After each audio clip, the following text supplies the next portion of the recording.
Welcome to Wise Tales by Raquel. Tea, coffee, or champagne. Sit back. Let's dive into this powerful true life story together. Enjoy. The palace of Obiora stretched across the hillside like an ancient god reclining above his worshippers. Some claimed it took 200 men 200 days to build its central hall alone. Others swore the king's gold room housed treasures that could feed all 7 surrounding villages for 20 harvests. What they whispered was true. But what they didn't know was that behind those imposing walls, the most powerful man in eastern Nigeria wept alone each night.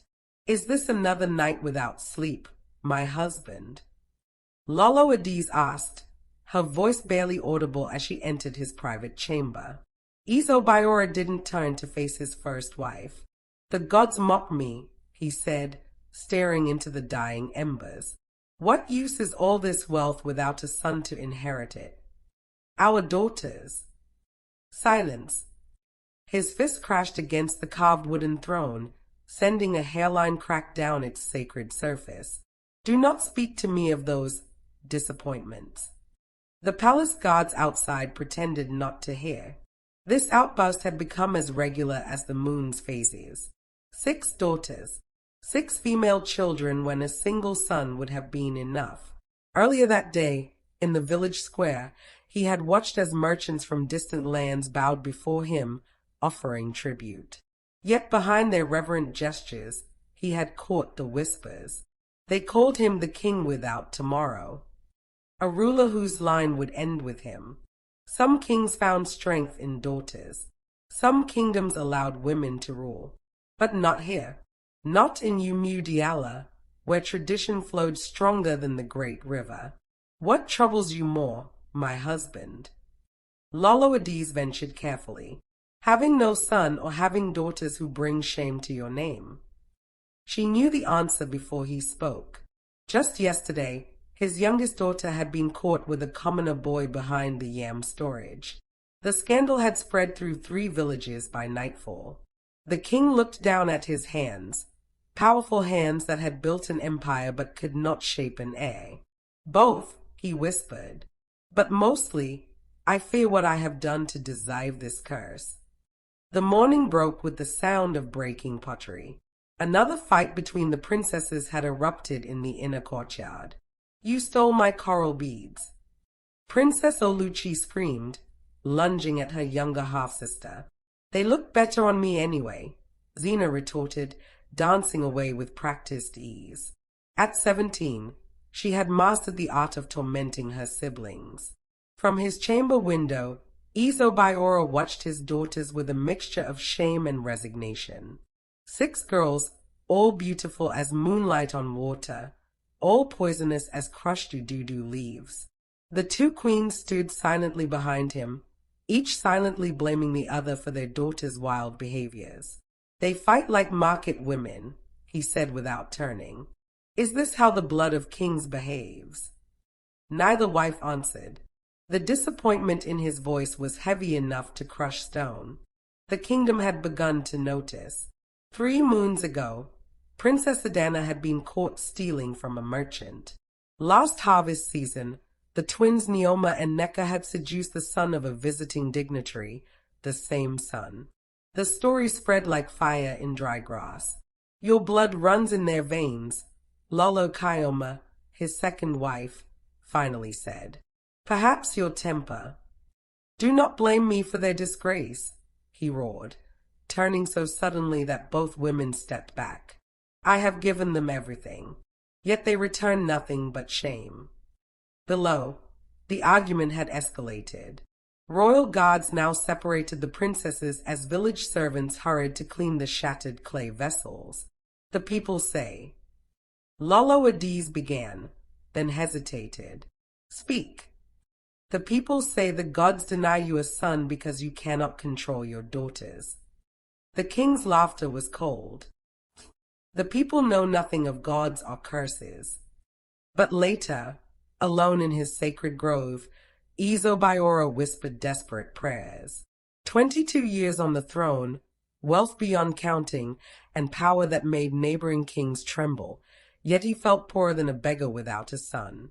Unknown to him, a seed planted decades ago was already growing into his salvation or his destruction. The royal drums thundered across the kingdom at midnight, not the joyful rhythm of festivals, but the somber, commanding beat that signaled royal decree. Throughout 7 villages, hearts quickened with apprehension. By dawn, they had arrived, 27 medicine men, diviners, and seers from every corner of the kingdom. They stood in the palace courtyard, their bodies adorned with chalk markings and animal skins, cowrie shells rattling with each movement. "I have called you here because you have failed me," Obiora announced from his elevated throne. The morning sun caught his royal red cap, casting an ominous shadow across his face. "For 22 years, I have poured wealth into your shrines. I have sacrificed fat goats and white chickens at your command. Yet my need remains unfulfilled." The oldest among them, Dibian Wenquo, stepped forward. His eyes were clouded with cataracts, but he saw more than most men with perfect vision. "Great One," he said, his voice surprisingly strong for his withered frame, "some matters lie beyond even our powers. Perhaps the gods have. Do not speak to me of limits." The king's voice cracked like lightning. "Find me the path to a sun, or find yourselves buried by the next new moon." A collective shudder passed through the assembly. The king's eldest daughter, Oluchi, watched from a hidden alcove, her face impassive. At 24, she had grown accustomed to her father's obsession. "You threaten those who speak with the spirits," she whispered to herself. "Yet you wonder why the spirits turn from you." Inside the throne room, the king continued, "For 7 days and 7 nights, you will commune with whatever gods or ancestors you save. On the 8th morning, bring me answers, not excuses." As the diviners dispersed, the youngest among them approached Dibian Wenquo. "The king demands the impossible," he whispered. "No ritual can guarantee a male child." The old man's reply was barely audible. He does not need a new son. The heir he seeks already walks this earth. What do you mean? The old man turned his milky eyes toward the palace walls. The king has forgotten what he buried 22 years ago. But the earth remembers. The earth always remembers. The royal feast hall buzzed with tense conversation as nobles from neighboring villages gathered to celebrate the harvest festival. At the center table, Izobiora's 6 princes sat like exotic birds, beautiful, colorful, and dangerously unpredictable. "They say your father threatens to kill all the medicine men if they fail him again," a young noble whispered to Princess Xena, his hand deliberately brushing against hers. "My father makes many threats," she replied with practiced indifference. "Sometimes he even keeps them." Across the table, the twins Neoma and Neka exchanged glances. Though identical in appearance, their personalities diverged like forked lightning, one calculating, one impulsive, both dangerous. "Perhaps we should help father find his son," Neoma said, her voice dripping with mock innocence. "I know several men who would gladly offer their services." Laughter erupted around them, quickly stifled as Lolo Adiz approached. The first queen's face was tight with controlled anger. "You bring shame to this palace," she hissed. "Your father's enemies feast on your disgraceful behavior." "Then perhaps father should worry less about an imaginary heir and more about the daughters he already has," replied Adana, the most outspoken of the sisters. From his throne, Obiora watched the exchange, his fingers gripping his royal staff so tightly that his knuckles whitened. The feast continued around him, drums beating, dancers swirling, nobles presenting gifts, but he saw only failure in his daughter's eyes. "They say Izobiora's wealth stretches beyond the great river," a visiting merchant commented to his companion. "Yet his greatest poverty sits at his own table." The king heard this. He heard everything.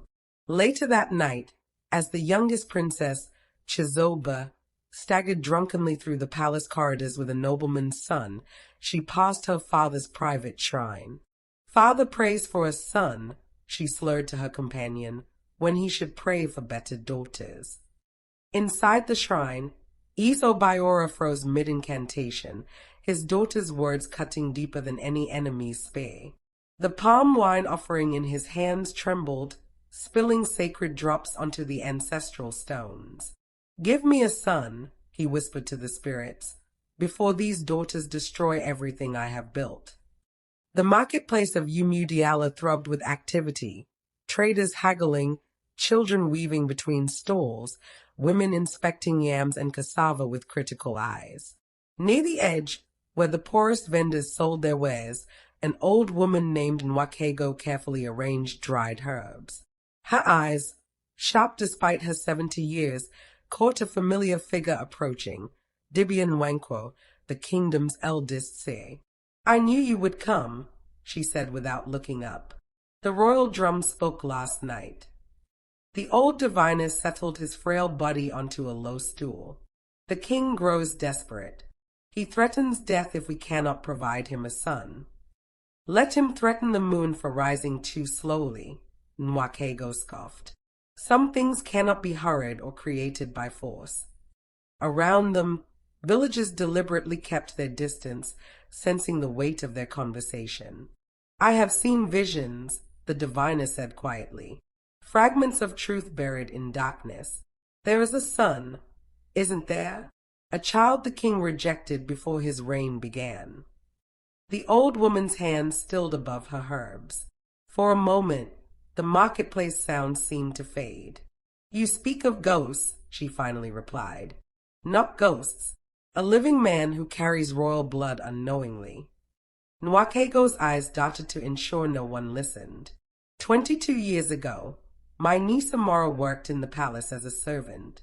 Young, beautiful, naive. The prince, not yet king, took notice of her. "And she bore his child," Dibia Nwankwo finished. "A son. When she told the prince, he accused her of lying, of trying to trap him into marriage. He drove her from the palace, denied the child was his." The old woman's voice hardened. "Amara died giving birth. With her last breath, she whispered a curse upon the prince who had abandoned her." "What curse?" "That no child born to him would ever bring him joy. That his line would end in misery unless he acknowledged her son." The diviner absorbed this revelation silently. The king must be told. "To what end?" Nwakego challenged. "So he can steal my grandnephew now that is convenient? The boy knows nothing of his heritage. He believes his father was a traitor who died before his birth." "Where is he now?" "Beyond the northern hills. I sent him away for his own protection." She leaned closer. "Do not tell the king. Some secrets deserve to remain buried." But both knew that in Umudiala, nothing stays buried forever, especially secrets of royal blood. 7 days had passed since the king's command. In sacred groves and hidden shrines throughout the kingdom, the summoned diviners had consulted oracles, cast divination chains, and communed with ancestors. Their findings converged into a troubling pattern. Now they gathered in the royal court, their expressions grave. The palace walls seemed to lean inward, listening. "Speak," commanded Isobiora from his throne. His eyes were bloodshot from sleepless nights spent listening for messages from the gods. Dibia Nwankwo stepped forward, supported by 2 younger seers. The 7 days of intense rituals had drained what little strength remained in his ancient frame. "Great king," he began, his voice steady despite his weakness, "we have traveled between worlds seeking answers. The spirits speak with one voice on this matter." The king leaned forward, hope and fear battling across his face. "There will be no new son born to your wives," the old diviner stated flatly. A collective gasp rippled through the court. Royal guards tightened their grips on their spears, anticipating the king's rage. But Isobiora remained unnaturally still. "Then you have failed," he said, his voice dangerously quiet. "And you know the price of failure." We have not finished, my king, Dibian Wenquo continued. The spirits also revealed that the son you seek already exists. Silence crashed upon the court like thunder. Even the king's daughters, lingering at the edges of the gathering, leaned forward in shock. Impossible, Izobiora whispered. My wives have borne only daughters. Not your wives, great one, the diviner clarified. 22 years ago, before your coronation, you sowed a seed you later denied. That seed grew into the heir you now desperately seek. Color drained from the king's face. Those closest to the throne could see his hands trembling. Lies, he hissed. You invent stories to save yourselves. The colonut cannot argue against its own bitterness, replied the diviner. Deep in your heart, you know the truth we speak. The court erupted into whispers. 22 years ago, the same time the king had ascended the throne. The same time, Amara, a voice said clearly from the crowd. The king's head snapped up, his eyes wide with recognition and fear. Who spoke that name? He demanded. But the crowd had already begun to part, revealing an elderly woman stepping forward. Nwakego, her face set with decades of harbored resentment. I spoke my niece's name, she said, the mother of your firstborn son. Remove this woman. Izobiora commanded, rising from his throne. His voice cracked with panic rather than authority. Royal guards hesitated, sensing the ancestral power gathering in the throne room. Some older courtiers exchanged knowing glances. They remembered Amara, the beautiful servant girl who had disappeared suddenly 22 years ago. Would you silence the truth twice, my king? Nwakego challenged, standing her ground. Once when you banished my niece, and again now. The king's two wives watched with widening eyes, the implications unfolding before them like a terrible revelation. This is madness, the king declared, but his voice lacked conviction. I never fathered a child with a servant. The boy has your father's eyes, Nwakego replied simply, and your grandfather's distinctive birthmark across his back, the royal sign that has marked the true heirs of Umudiala for 9 generations. Murmurs rippled through the court. Even those loyal to the king couldn't deny the significance of the birthmark, a curved line resembling a river that appeared on the right shoulder blade of every legitimate male heir. Princess Oluchi stepped forward suddenly. Is this true, father? Do I have a brother? The king's silence was enough. Where is this son now? Lolo Adiz asked, her voice tight with controlled fury. Far from here, Nwakego answered, safe from those who rejected him before birth. Dibian Wenquo raised his divining staff. The spirits have spoken clearly. Your kingdom suffers because of this denial. Your daughters rebel because the natural order has been disturbed. Until you acknowledge your firstborn son and bring him into his rightful place, the curse will remain. Curse? The word escaped the king's lips like a frightened animal. Amara's dying curse, Nwakego confirmed. That no child of yours would bring you joy until you acknowledged her son. That your line would wither despite your wealth and power. The throne room fell completely silent. Outside, dark clouds gathered suddenly over the palace, though moments before the sky had been clear. Izobiora sank back onto his throne, the weight of 22 years of denial finally breaking his royal posture. What is his name? He asked quietly. My son, what name does he bear? I kenna, Nwakego answered. It means father's power. Even in her pain, Amara honored your bloodline. Lightning flashed outside the palace walls, illuminating tears on the king's face, the first the kingdom had ever seen. 3 days later, the royal entourage departed the palace at dawn. 20 guards, the king's most trusted advisors, and Izobiora himself, riding in his ceremonial palanquin. The unprecedented journey attracted curious onlookers as they passed through villages, rumors spreading faster than their footsteps. The king seeks his forgotten son, the whispers went. The true heir returns. At the palace, an uneasy calm settled over the 6 princesses. Their usual quarrels suspended, they gathered in Oluchi's chambers, attempting to comprehend how their world had shifted. If this Ikenna returns, what becomes of us?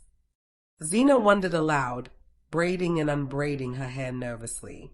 We remain princesses, Oluchi answered, though uncertainty shadowed her words. But everything else changes. The twins exchanged glances. Father might soften once his obsession ends, Neoma suggested. Or he might discard us entirely, Adana countered bitterly. We were never enough. Miles away, in a modest compound beyond the northern hills, a young man of 22 sat weaving fishing nets outside his hut. Broad-shouldered and tall, with eyes that seemed to hold ancient wisdom, Ikenna had no inkling of the approaching storm that would transform his existence. His grandmother had raised him on stories of his courageous father, a trader who had died before his birth, and his beautiful mother who had not survived his delivery. He believed himself ordinary, destined for a simple life. When dust clouds announced approaching travelers, Ikenna stood, shielding his eyes against the sun. Recognition dawned on his face as he spotted his grandmother Nwakego leading the procession. Behind her walked the royal diviners, and behind them, the king comes, gasped villagers prostrating themselves. Izo Baiora himself. Ikenna remained standing, confusion etched across his features. When the royal palanquin stopped before him, he didn't kneel as protocol demanded. You stand before the king, a god warned, raising his spear. I stand before a man, Ikenna replied simply. Why does a king visit a fisherman's hut? The palanquin curtains parted. For the first time in 22 years, father and son faced each other. The resemblance struck everyone present with the force of revelation. The same commanding brow, the same set of the shoulders, the same intensity in their gaze. Show him, Nwakego instructed her grandson. Show what? Ikenna asked. Your back, child, the mark you have carried since birth. As understanding dawned, Izo Baiora descended from his palanquin and approached the young man who had grown from the seed he had denied. I have come, the king said, his voice heavy with regret, to reclaim what was lost. Thunder rumbled in the distance as decades of buried truth finally emerged into the light. Watch out for the next part. What lesson have you learned from the story? Drop your comments in the comment section. Thanks for watching. Don't forget to like, subscribe, and share with loved ones. See you in the next video.